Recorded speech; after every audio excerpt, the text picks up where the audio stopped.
Iar ei, deci fiecare om poate să aleagă. Ai avut experiența ca cineva să intre în internet, să dea peste pagina ta și să intre astfel în legătură cu Cuvântul Dumnezeu? Da, sigur. Deci primim destul de des mesaje de la oameni neadventiști care caută diferite lucruri pe internet. Și mai din greșeală, între ghilimele, ajung pe site-ul nostru. Adică ei caută, dacă cineva e interesat de, eu știu, doctrină sau biserică sau creștinism.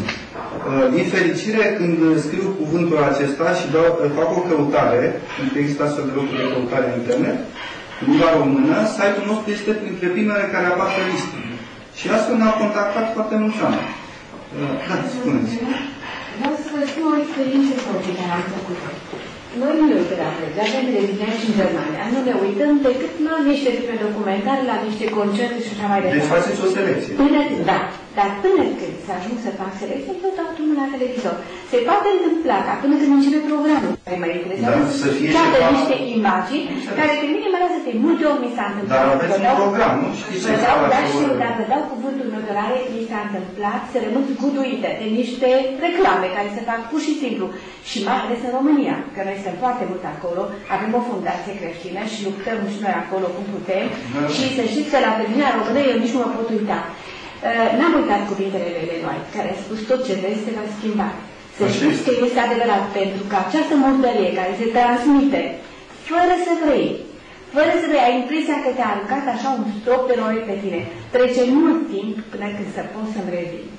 Și din cauza asta noi le teme. Sunt imagini care te pot manipula, fără să-ți dai seama la televiziune și nici nu știi cum ajungi. Dar la internet nu te aduci, la internet nu e așa. Nu este la fel ca la televiziune, deci... Are și acolo Îți alegi o adresă. Deci eu merg și vizitez adresa Conferinței Generale a Bisericii Adventiste sau pagina Bisericii din Darmstadt, care sperăm să fie în curând. Dar mai sunt și altfel de adrese acolo care nu sunt, dar cine vă pune să îmi faci? Deci... Fără să vrei, poate că fără să vrei. Nu să ajungi fără să vrei. Deci nu e ca la televizor să dai pe un canal. Dacă nu scrii cu mânuța ta o adresă... Dar v-ați gândit în țară să faceți un apel către Comitetul de Audio. Deci noi trebuie să fim niște oameni care să fie pregătiți pe el sora pe sfântă. Scopul ăsta de noi întâlnim mai și pe stradă, dacă este. Mergem în Frankfurt sau în alte orașe aici mai mari, în țări, pe unde sunt drogați și pe unde sunt dezbrăcați și vai de capul lor cum sunt. Astea le întâlnim și pe stradă. La televizor ce să ne mai mirăm? E drept că e urât, e rușinos să vezi așa ceva. Dar dacă ai un program cumpărat, scris și așa, îți alegi la ora să nu te uiți la altceva decât fi tot ce bărbați. Nu mai la naște, nu mai la vești. Eu vreau înțeles că prin internet eu văd titlul și dacă vreau să văd mai departe, văd. Dacă nu vreau, după titlul, vreau să văd dacă este bine sau nu. e mai corect.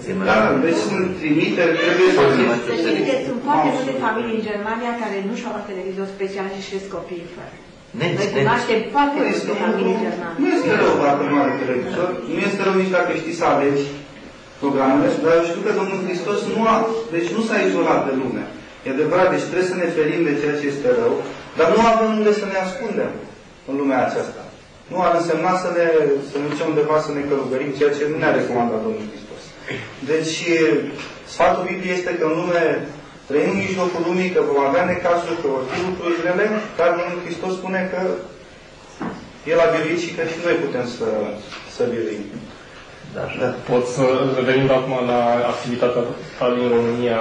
Ce poți să ne spui despre țintele voastre prin pagina pe care o aveți și poate câteva rezultate de a mai ca să vedeți la ce poate folosi totuși internetul în scopuri pozitive. Primul nostru scop cu această activitate este ca să prezentăm pe internet celor din afara bisericii, în primul rând Biblia. Am făcut acum o prezentare acolo. Deci omul poate să citească, dacă intră pe pagina noastră, capitole din Biblie, poate să caute un verset, poate să caute, de câte ori apare un cuvânt în Sfânta Scriptură, ca într-o concordanță.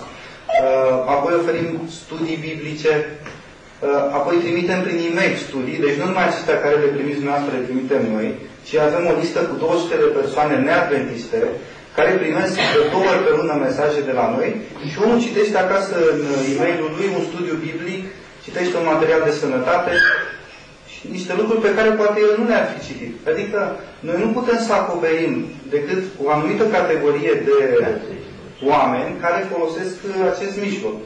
Alții lucrători, colportorii, de exemplu, merg din casă în casă cu cărți. Ei ajung la altă categorie.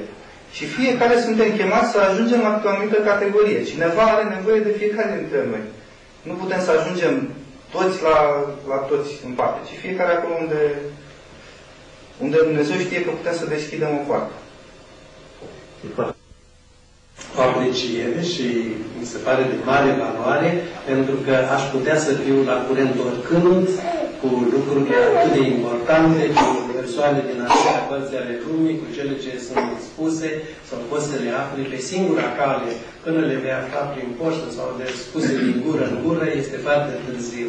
Deci, o mare frică, dar pentru mine, pentru cei ce sunt tineri și știu engleza și știu să lucreze, sau germana, știu să lucreze cu el, este o bună și mare descoperire. Și să-l folosească așa cum cere și așteaptă Dumnezeu de la noi, numai spre bine.